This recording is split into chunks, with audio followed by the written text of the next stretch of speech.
Hello everybody, I am Ben from Team Panic, and I have been using HDPE in combat robots for a few years now, and this stuff is awesome. It works really well, it's great armor, in beta weights it can form most of a robot. There's just one problem with it. It sucks at taking paint, and here in Australia we can only get it in two colors. White, in this case spray painted black, which is now flaking off horribly, or in black. But in black, it just does not machine very well at all. It melts and it just craggles and it's just not good. So I have been looking around online trying to work out a way to dye this stuff. And there's a bunch of tutorials online for dyeing plastic. And all of them use this RIT Dye More fabric dye. However, most of the tutorials you will see online just say plastic. They are people dyeing very specific things like action figures or parts of a dirt bike, or just very specific things that have come from a specific place, and most of the time they either don't know what the plastic is or don't include the type of plastic in the video. So what you end up with is people recommending doing stuff like adding acetone into the wash that you use to dye the plastic, which I can see this working extremely well for like an ABS blend, but acetone comes in HDPE bottles. This bottle is a HDPE bottle, so I am a little bit dubious about the fact that acetone in this blend is going to work with HDPE.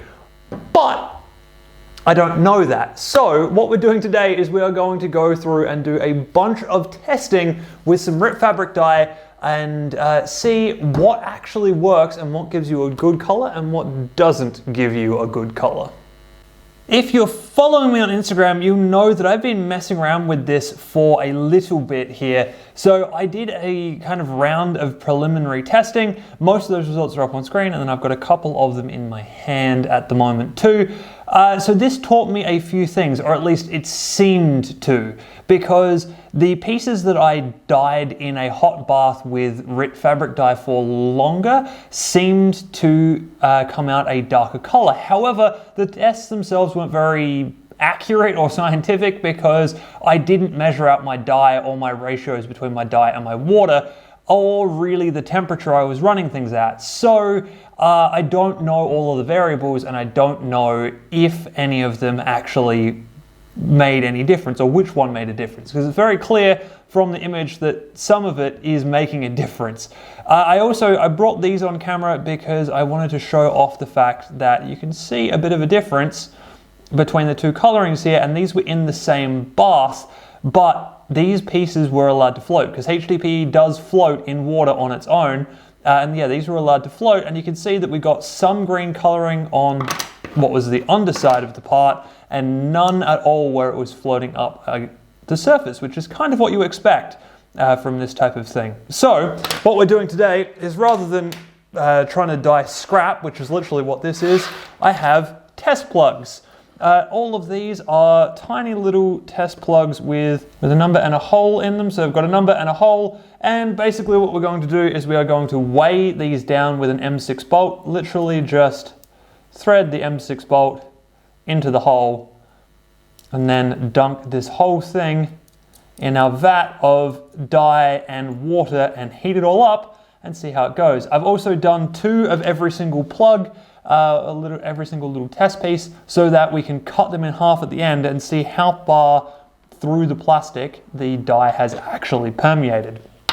So this is what we're going to do. I have got 6 tests that I want to do: a short time in dye, a medium time in dye, a long time in dye, and then a variant with more dye. And the variant with more dye will work out which is the best of the 3 time zones, and we'll do that. Once we've done that, then we'll try some acetone, and again we'll use the best result of the previous 4 tests with some acetone, and then the final test will be with some vinegar, because acetone is nasty, nasty stuff. So if we can avoid not having to have this boiling away in our mixture to dye this stuff up, then we're going to be pretty good. Also, I will say these are the 2 dye bottles that I'm going to be working with. RIT Dye More, they're a synthetic fabric dye. but they, like I said, they seem to be what people online have been using, and I've had some success with them so far. Anyway, having said all of that, I'm going to move everything outside because even just the dye in water alone is still fairly noxious, so a good, well-ventilated space is what we need right now.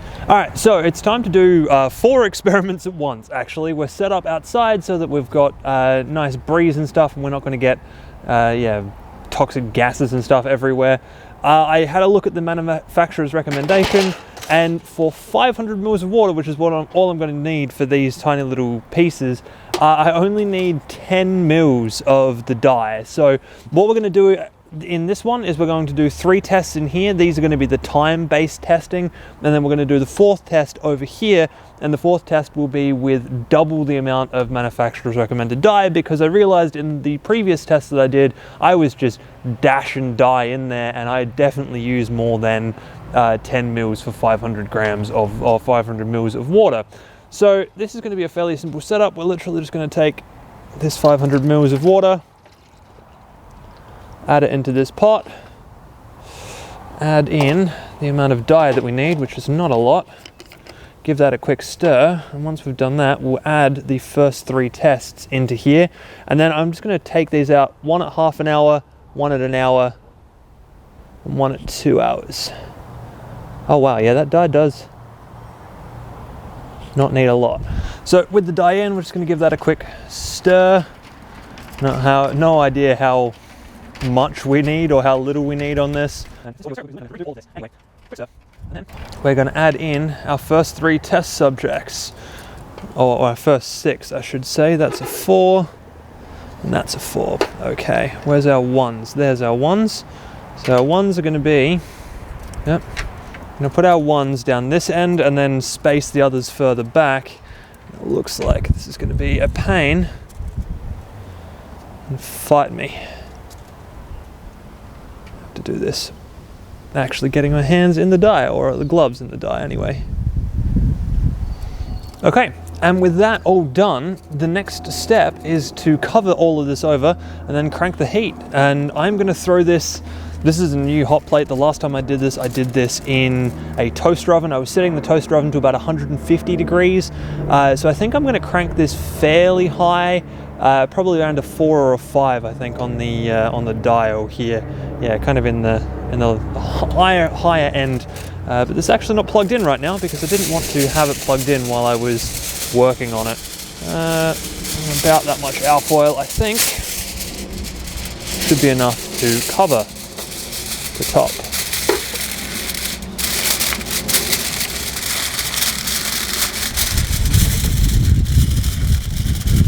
Cool.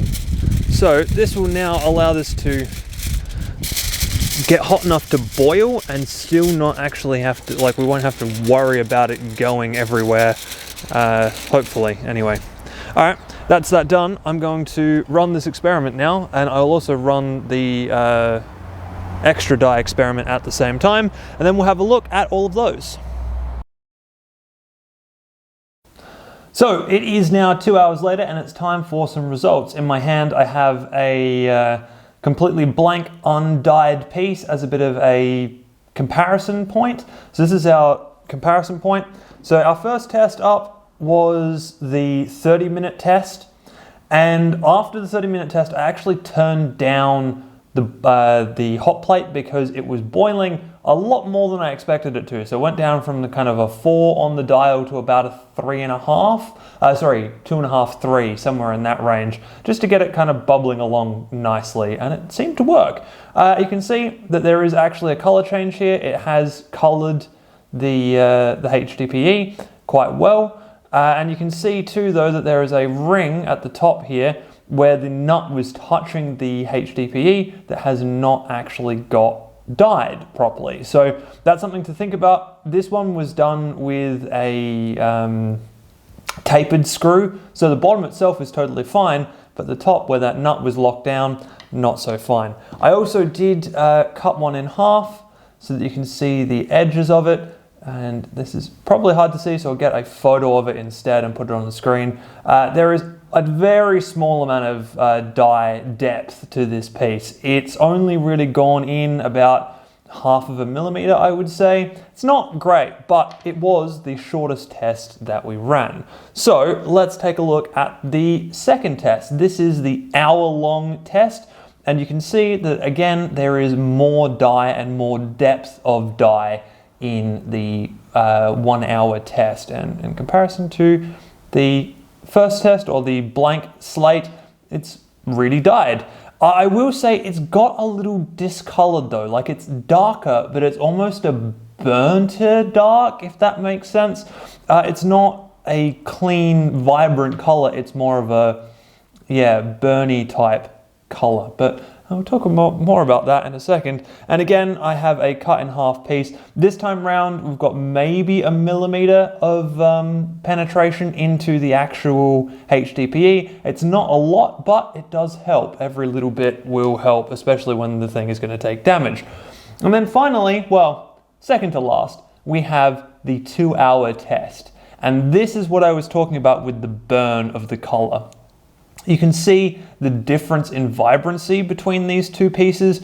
This is a nice screen and kind of what I was expecting off the bottle, but the other one is really, really rubbishy. It is just a dark kind of khaki green that really feels more like it's been burnt than anything else. Again, with this one, we've got about the same amount of color into the piece as we did with the 1 hour part. The advantages of running for 2 hours seem non-existent for me, realistically. So that's our 3 timed tests. And then we had one other test. That was the double the amount of dye test. And I just left that in the pot on the other side for the whole 2 hours. Didn't touch it, didn't look into it. It was on the bigger burner, these were on the smaller burner. And, well, it didn't work. It really, really didn't work. And you can see there's the 4 in the top of this one. So what happened here is that it actually burnt out. It completely dried out the dye mixture. There was 500 mils of water in there with all of this dye, and between in the 2 hours, the bigger burner put out more heat apparently, and it just boiled everything away. And then it went to work on the HDPE, and now I've got very, very smelly postmodern art pieces here, which have nothing to do with what I started them out being, and I don't know I'm ever going to get the nuts back off them either. I will also say this one, there was some color in the sides of this here, but I mean, it's burnt beyond all recognition. So, don't go for 2 hours. It's just a bad idea, and if you get your settings on your hot plates wrong, you are going to burn everything out, and everything's just going to be a bad move. I think the 1 hour test is probably where I want to stick with from here on out. I mean, it was actually, I think, 1 hour and 10 minutes, and this guy was about an hour. Sorry, not an hour, 40 minutes, because I left it for 10 minutes just to allow the heat to get up and start a bit of a boil happening. So with all of that said, I kind of want to do a double strength run again, but instead of using tabs, because I'm kind of running out of these tabs, I am going to just run some junk HDPE. I'm going to throw that in for another hour with double the amount of dye that's supposed to be in there. And then we'll do one with some acetone as well, again for about an hour, just adding about the same amount of acetone as I add dye, but not a double dye batch, just a regular dye batch, and then some acetone, and we'll see how that goes. And I also do a vinegar one. So 3 more tests to do, 3 more things to see. Hopefully we don't end up with more burnt out, ugly, broken ones. So I was planning on waiting until the final 3 tests were done before doing the final piece here. However, I've just had some interesting results, because we have the extra dye test and the acetone test. So the acetone test was done with fairly similar settings to the non-acetone test over here, and it actually is interesting. The acetone has helped keep the color a little bit more vibrant, but at the same time hasn't permeated as much of the dye into the actual HDPE. It looks a little bit kind of like the halfway point between the 40-minute and the hour 10-minute. If I kind of do these together, you can kind of see there's kind of an in-between point between the really light stuff and the really heavy stuff. So that is interesting. I am not sure it's worth it because vaporized acetone is a nasty thing, I would think. I went out there with a respirator on every time I went to actually check on this because, yeah, I didn't want to go anywhere near vaporized acetone. And of course, I did a cut test as well, and the cut shows that, as with all the rest of them, the dye is really only skin deep, but it's probably going to be enough. Having said that, this test is the one that I was really blown away by. This is the double the amount of dye. So this is actually 20 milliliters of dye to 500 milliliters of water, and it has come out really, really well. This is a nice deep color, and the dye penetration is about the same as everything else. I think actually it's about the same as the dye penetration on the 3-hour test, but the color difference between these two is phenomenal. This is a lot closer to what came in on the bottle as compared to this kind of brown khaki green that we got out of the 2-hour test, which I'm convinced that we were actually starting to burn the dye after 2 hours. I will say, so these two tests were done for an hour each, and I did have the setup running just a little bit cooler than I had in the previous testing, which might actually be part of what explains some of the color difference between the non-acetone and the acetone tests. But again, I don't think that the acetone is worth putting in there, considering that it is a health hazard, and you can get a really nice deep color literally just by increasing the amount of dye. Anyway, I have one final test to do, and that is to do with vinegar. So I'm going to go out and I am going to put that test on, and then we'll have a chat about that. Okay, so final test done. It is here. This is the vinegar test. And as you can see, it's actually a little bit brighter than the just plain test. So again, this was done with just the recommended amount of dye and for an hour. So it's comparable to the 2 test. And yeah, it actually came out pretty well, and as you can see, it's, I think, a better color than the acetone test here as well. But I'm really glad I did this test for one reason, actually. That colorant is not too bad. Like I said, it's a little bit brighter than the other test. The actual cross-section is about the same, again, about a mil of color into the part, which again is about what everything else has had so far. The interesting thing though was the bolt that was used to weigh this down. So this here is a bolt having gone through just dye in water and being boiled, and you can see it is nice and green. I used bolts that looked exactly like this in the vinegar test. I just kind of re-bolted them through. I kind of expected that the color that was on there was just going to keep getting more colored, but this is how they came out. They came out looking better than they went in. There is still some green color kind of associated with them, just a little bit, kind of especially in the recesses and stuff, but they actually got cleaned in the vinegar and dye bath, which is very, very interesting. So considering all I did was I added the same amount again, so about 10 milliliters of double strength white vinegar. This is an interesting result because if this bolt had been clean going in, it would have stayed clean the whole time. And I got some little kind of black flecks in the numbering on this particular piece, and what I think those actually are is the crusty pieces of old dye that came flaking off of this bolt. So if I'd had a clean bolt, this part would have come out a lot better than it did. But yeah, I am actually quite happy with that. I think the vinegar in there is the way to go. It smells a little bit, but it smells like vinegar boiling, which is not as bad for you as acetone boiling.